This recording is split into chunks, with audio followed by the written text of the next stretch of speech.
Shabbat Shalom, everyone. I hope you are doing well. This week's Parsha is Parshat Bo. And we are, as we know, we're in the book of Exodus, the book of Shemot. So in last week's Parsha, we had the first of the 10 plagues. So we're getting to the point in the story where Moshe has realized that he's a Jew and he wants to free the Jewish people from the bonds of slavery that they've been in for the past 210 years. And so Moshe is visited by God in the wilderness through the burning bush. Moshe is encouraged to be the person to release the Jewish people from their bondage. And with Aaron's help, Moshe goes and speaks to Pharaoh. And of course, we know in the last week's Parsha, the first 7 plagues are not enough to get Pharaoh to say good riddance for these Jews. So the final 3 happen this week. So it's locusts, darkness, and the plague of the firstborn, death of the firstborn child.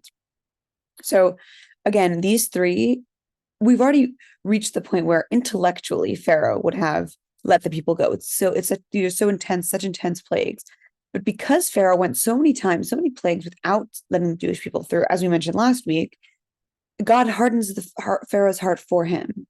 And it's no longer for Pharaoh, it's for both the Jewish people and to get kind of back at Pharaoh. But more importantly, it's to show the Jewish people beyond a shadow of a doubt that even though it's been 210 years of their suffering, it's finally time to be let free.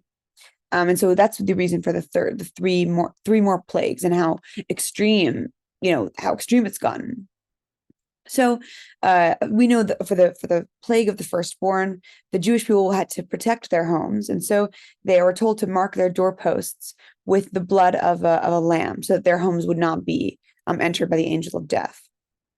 And so there's these mitzvot given to us randomly. So yeah, so we have the plagues, and then suddenly, it seems like we kind of are out of order suddenly, because then God is telling us about the commandments for keeping a calendar and the commandments of observing Passover. And so it is assumed that even that these commandments are not happening at that very moment, but they're put here chronologically because it makes sense. It wasn't that, in the middle of the plague of darkness, God was like, okay, so on the 15th of Nisan, you are to celebrate this holiday. You have unleavened bread, that sort of thing.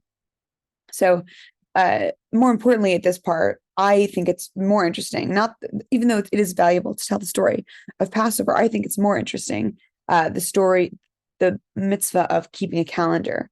So what is it? What is it really? It's not that, God doesn't say, hey, all your Januaries need to have snowflakes and all your Februaries need to have hearts. No, not that kind of calendar, just a way to keep time. And so why is it that we're given this commandment to keep time? So firstly, what does that mean? That means that we're commanded to mark the beginning of a new month. So that is the mitzvah of Rosh Chodesh, the beginning of the month. So as we know, the 15th of Nisan is the middle of the month. And as we know, the moon starts with a crescent that looks like this. And then by the middle of the month, by the 15th of the month, it's a full moon. So this mitzvah is being told to us when the moon is at its height, when it's at the brightest that it is ever at during the month. So the Jewish people are instructed right before they're freed from Egypt, how to keep track of time. And what is the significance of this? It's that the Jewish people have been living they've been enslaved. They have not had control over any part of their days for 210 years.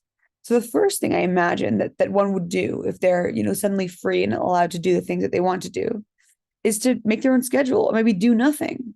But that's not what we're told to do. We're told to give ourselves schedules. And even though we're no longer being told to keep a schedule from other people, we are now to keep our own schedule. So it's not that we're being controlled by someone else, that we're being told, oh, you have to get up at this point, you have food at this point, you have that. No. It's not that we don't want schedules, that we do want schedules, but you want it to be under your own terms. And so the Jewish people are freed and they're able to make their own calendars, mark their own amount of time. I love the mitzvah of Rosh Chodesh, partly because of the meanings of the word. So Chodesh comes from the word Chadesh, Chadesh meaning new. So Chodesh is month, Rosh Chodesh, beginning of the month. And what is Chadesh? What is Chadesh meaning new? Chodesh meaning month? What is the connection there? It's not whatever. It's a new month. Okay, so there's the newness there, but it also restarts the cycle of the moon. So even though it's not like the year where we're starting over a year, but each month we have the opportunity to start over. And it's not just newness that Chadesh means. Chadesh also refers to Hichadshu, which is renewal, which is taking the information of the past and making it valuable and giving it relevance to the current time.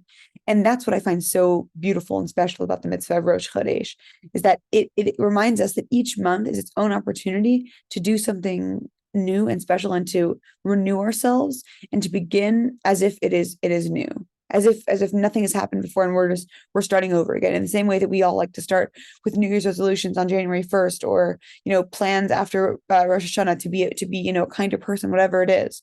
We have that opportunity every month, and that opportunity for renewal, it's a lot of different places within Judaism. We have this. Honestly, we have it every Shabbat.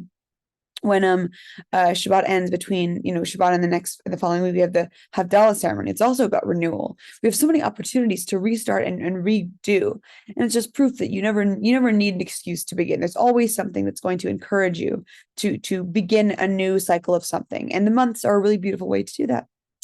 So that's this week's parsha.